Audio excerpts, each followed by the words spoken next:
అందరికీ నమస్కారం. ఈ రోజు మనతో ఉన్నారు ప్రముఖ ఆధ్యాత్మికవేత్త, జ్యోతిష్య మరియు వాస్తు పండితులు బ్రహ్మశ్రీ డాక్టర్ దైవజ్ఞ నెట్టెల ఫణిభాస్కర్ శర్మ గురువు గారు ఉన్నారు. మాట్లాడదాం. నమస్కారం గురుగారు. నమస్కారం అండి. గురుగారు, ప్రతి ఒక్కరికి నిద్రపోయేటప్పుడు తల ఎటువైపు పెట్టుకోవాలి అనేది తెలిసినప్పటికీ కూడా చిన్న చిన్న సందేహాలు ఎప్పుడు కన్ఫ్యూజింగ్ గానే ఉంటుంది. మీరు వాస్తులో బాగా పండితులు కాబట్టి మీరు చెప్పండి గురుగారు, నిద్రపోయేటప్పుడు తల ఎటువైపు పెట్టుకోవాలి? ఇందులో వాస్తవికతకి దగ్గరగా ఉండేటువంటిదే వాస్తు. అంటే మన భూమికి ఉండేటువంటి శక్తిని మన మానవుడు ఉపయోగించుకునేటువంటిదే వాస్తు. మీకు ఒకటి గమనించండి, విద్యుదయస్కాంత క్షేత్రము అంటారు, ఎలక్ట్రోమాగ్నెటిక్ ఫీల్డ్ అనే మాటలు వినబడుతూ ఉంటాయి.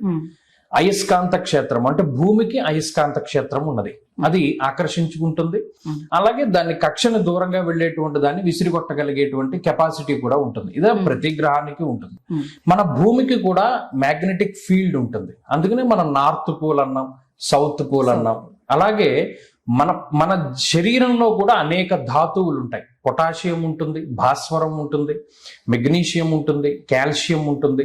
అనేక రకాల ధాతువులతో కూడి ఉన్నటువంటిది. నిజంగా చెప్పాలంటే సప్త ధాతువులు శరీరంలో ఉంటాయి. ఇంకా అనేక రకాల లవణాలు ఉంటాయి, అంటే మినరల్స్ ఉంటాయి, చాలా పోషకాలు ఉంటూ ఉంటాయి. ఇప్పుడు మనం ఇల్లు కట్టుకున్నాం, వాస్తురీత్యా కట్టుకున్నాం. కట్టుకున్న ఇంట్లో ప్రశాంతత ఉండదు చాలా మందికి. ఇప్పుడు నిద్ర పట్టదు. ఎందుకు నిద్ర పట్టదు? స్లీప్ యాప్నియా అనేటువంటి ఒక సమస్య కొత్తగా చాలా మందిని ఇబ్బంది పెడుతూ ఉన్నది. అంటే నిద్రలో సడన్ గా లేచి నుంచోవడం, ఎవడో గొంతు మీద కూర్చున్నట్టు, లేకపోతే నా మీద పీడకల వచ్చి గమ్మును లేచి కూర్చుంటూ ఉండడం. ఇవి ఎందుకు జరుగుతాయి అంటే మనం పడుకునేటువంటి ప్రాంతం సరిగా లేకపోవడం వల్ల. అటామిక్ హ్యాబిట్స్ అని ఒక పుస్తకం రాశాడు మహానుభావుడు. ఆయన అందులో చెప్పుకుంటూ వస్తాడు, చిన్న చిన్న మార్పులే పెద్ద మార్పు కింద పరిణామం చెందుతాయి. అలాగే ఒక పర్సన్ అడుగుతాడు ఆయన, ఏమంటే నాకు చదువు మీద కాన్సన్ట్రేషన్ రావట్లేదు, నేను చదువుదాం అనుకుంటాను కానీ నేను చదవలేకపోతానంటే అప్పుడు ఆయన అంటాడు, నువ్వు చదివేటువంటి రూమ్ ఎలా ఉంది, అదే రూమ్లోకి వెళ్ళి చదువు కోసమే ఆ రూమ్ను ఉపయోగించు. అంటే ఒక రూమ్ సెలెక్ట్ చేసుకో, ఆ రూమ్లోకి వెళ్ళు, చదువుకో. సెల్ ఫోన్ చూడకు, పడుకోకు, గేమ్స్ ఆడుకోకు, దేని గురించి ఆలోచించుకో. ఆ రూమ్లోకి వెళ్ళగానే నీకు నిద్రే రావాలి, లేదా చదువుకుంటే చదువే రావాలి, పడుకుంటే నిద్రే రావాలి. అలా చూసుకో అన్నాడు. అలాగే నిద్రపోవాలి అంటే ఒక రూమ్లోకి వెళ్ళి అక్కడ నీకు నిద్రే ప్రధానం, ఇంకేం ఆలోచనలు ఉండవు. ఇలా ఒక స్పెసిఫిక్గా ఒక రూమ్ని క్రియేట్ చేసుకుని దాంట్లోకి వెళ్తే నీకు చదువే గుర్తొస్తుంది, తప్పితే సెల్ ఫోన్ గుర్తురాదు. ఆ రకంగా చేసుకుంటూ వెళితే నీకు ఖచ్చితంగా ఏకాగ్రత పెరుగుతుంది. అలాగే మన పూర్వీకులు ఏం చేశారు, వాళ్ళు ఇంటిని అనేక రకాలుగా విభజించారు. మన టెక్నాలజీ కన్నా వాళ్ళ టెక్నాలజీ చాలా గొప్పది. హాల్ పెట్టారు, ఎవరైనా వస్తే మాట్లాడుకోవడానికి.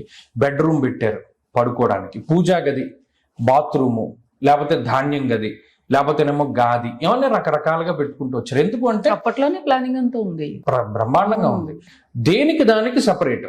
ఇప్పుడు ప్రత్యేకించి మనం బెడ్రూమ్కి వచ్చినప్పుడు మనం పడుకునేటువంటి గదిలో ఏమేమి ఉంటాయి మీరు గమనించండి. ఇప్పుడు చాలా పెరిగిపోయాయి. బెడ్రూమ్ లో టీవీ ఉంటుంది, బెడ్రూమ్ లో ఏసీ ఉంటుంది, బెడ్రూమ్ లో ఫ్రిడ్జ్ కూడా ఉంటుంది, కబోర్డ్లు ఉంటాయి, బెడ్రూమ్ లోనే బాత్రూమ్ కూడా ఉంటుంది, అద్దాలు ఉంటాయి, లైట్లు ఉంటాయి, ఫ్యాన్లు ఉంటాయి. అనే హోమ్ థియేటర్ పెట్టేసి ఉంటాడు బెడ్రూమ్ లో, బయటికి వెళ్ళి చూడలేక. ఇక్కడ అక్కడ ప్రాబ్లం. తర్వాత పడుకునే విధానం. నార్త్ పోల్, సౌత్ పోల్ ఉన్నాయి ఎర్త్కి. మన శరీరానికి సంబంధించినటువంటి మ్యాగ్నెటిక్ ఫీల్డ్, ఎర్త్ యొక్క మ్యాగ్నెటిక్ ఫీల్డ్ రెండు ప్యారలల్ అయిపోతే ఆ మనిషికి జీవం ఉండదు. వాళ్ళు అనేక రకాల వైబ్రేషన్స్ వస్తాయి. అందుకనే శరీరాన్ని వదిలిపెట్టేసినటువంటి వాళ్ళు ఎవరైనా ఉంటే వారిని ఉత్తరం వైపు తలపెట్టుకుని పడుకోబెడతారు. వాళ్ళు లేవగానే దక్షిణం చూస్తారు. దక్షిణం యమస్థానం కాబట్టి ఎప్పుడు ఉత్తర దక్షిణాలుగా పడుకోకూడదు అంటారు. అందుకనే ఉత్తరం వైపు తలపెట్టి అసలు పడుకోకూడదు. అందుకనే మన పురాతనమైనటువంటి శాస్త్రాల్లో కూడా ఒక మాట అన్నాడు. శివుడు వినాయకుని యొక్క తల ఇలా ఈదిపోయిన తర్వాత ఉత్తర దిక్కుగా తలపెట్టినటువంటి ఏనుగు తల పట్టరండి అని అడుగుతాడు ఆయన. ఉత్తరం వైపు ఎప్పుడు తలపెట్టుకోకూడదు, అది మంచిది కాదు. ఎందుకు? మన శరీరంలో magnetic field, earth magnetic field ఒకటైపోతుంది. ఇది సైన్స్ పరంగా. శాస్త్రపరంగా ఏంటంటే దక్షిణానికి యముడు దిక్పాలకుడు, లేవగానే యముడిని చూడకూడదు. అందుకని మన వాళ్ళు ఏం చేశారు, దీనికి ఆపోజిట్ గా పడుకోమన్నారు. ఫస్ట్ ప్రయారిటీ ఎప్పుడూ కూడా దక్షిణం వైపు తలపెట్టుకుని పడుకోవాలి. ఉత్తరం వైపు లేచేటట్టు. లేస్తేనే ఉత్తరం చూస్తాడు వాడు. కుబేర స్థానాన్ని అంటే కుబేరుడు దిక్పాలకుడు కాబట్టి ఐశ్వర్య సంకేతం చూస్తూ ఉంటాడు. మీరు గమనించండి, దక్షిణామూర్తి ఫోటో పెట్టుకుంటాం, దక్షిణామూర్తి ఎటు చూస్తారు? దక్షిణాభిముఖంగానే ఉంటాడు, ఆయన దక్షిణాన్ని చూస్తూ ఉంటాడు. అంటే ఇలా ఉత్తరాన్ని లేస్తే వాడు అప్పుడు ఏం చేసినట్టు? దక్షిణామూర్తిని చూస్తాడు. సమస్తమైనటువంటి దోషాలు పోతాయి. ఏమంటే మరి తూర్పు పడమరలు ఎందుకు పెట్టుకోకూడదు తల అంటే, తూర్పు పడమరలు సూర్య గమనానికి సంబంధించినటువంటివి. మనం పడమరకి తల పెట్టుకుని పడుకుంటే తెల్లారు లేచేసరికి మన కాళ్ళ దగ్గర సూర్యుడు ఉంటాడు. అది తప్పు పద్ధతి. సూర్యుడికి అభిముఖంగా మలమూత్రములు విసర్జించిన, సూర్యుడికి అభిముఖంగా దంతధావన చేసిన వాడికి విపరీతమైనటువంటి దోషాన్ని ఆపాదించింది. అందుకే వాష్రూమ్స్ కూడా నార్త్ వైపే ఉంటాయి, పెడతారు. మీరు అది ఎంత గొప్ప ఇది చూడండి.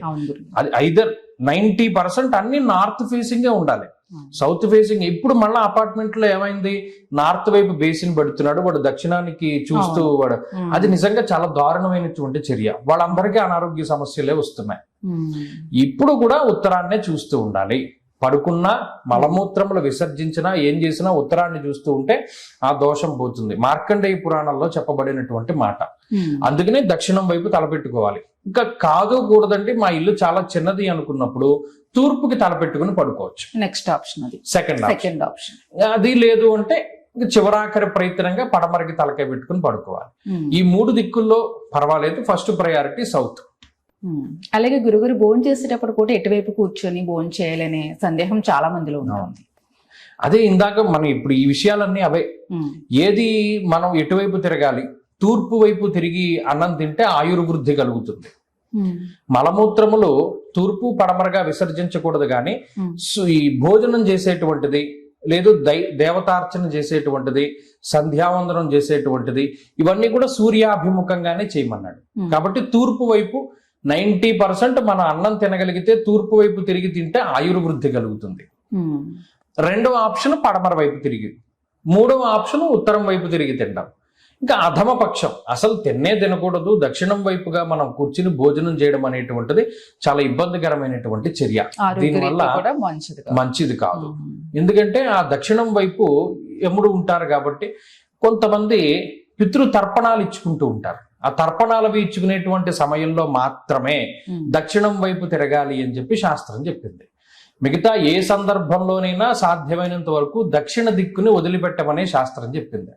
అందుకనే ఈ దక్షిణం ఫేసింగ్ ఉండేటువంటి ఇల్లు, ఉత్తరం ఫేసింగ్ ఉండేటువంటి ఇల్లు, ఇవి రెండు కూడా చాలా కాంప్లికేటెడ్ వాస్తుని కలిగి ఉంటాయి. చాలా ఒళ్ళు దగ్గర పెట్టుకుని ప్లాన్ వేయాలి. దక్షిణ వైపు అంటే అసలు తీసుకోరు.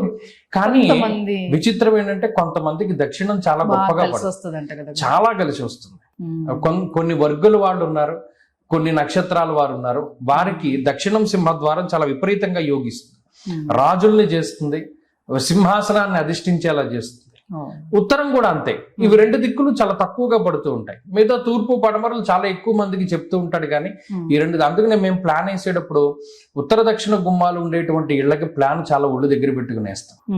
మీరు చాలా విజిట్లు చేస్తూ ఉంటారు కదా వాస్తుపరంగా, కరెక్ట్ గా చెప్తారు కాబట్టి విశ్లేషణ కూడా శాస్త్రీయ పరంగా ఉంటుంది గురుగారు. మీరు చెప్పే వాస్తుపరంగానే కాదు, మీరు చెప్పే ప్రతి విషయం కూడా శాస్త్రీయ పరంగా ఉంటుంది, ప్రతి ఒక్కరికి ఉపయోగపడేలా ఉంటుంది. జై శ్రీరామ్.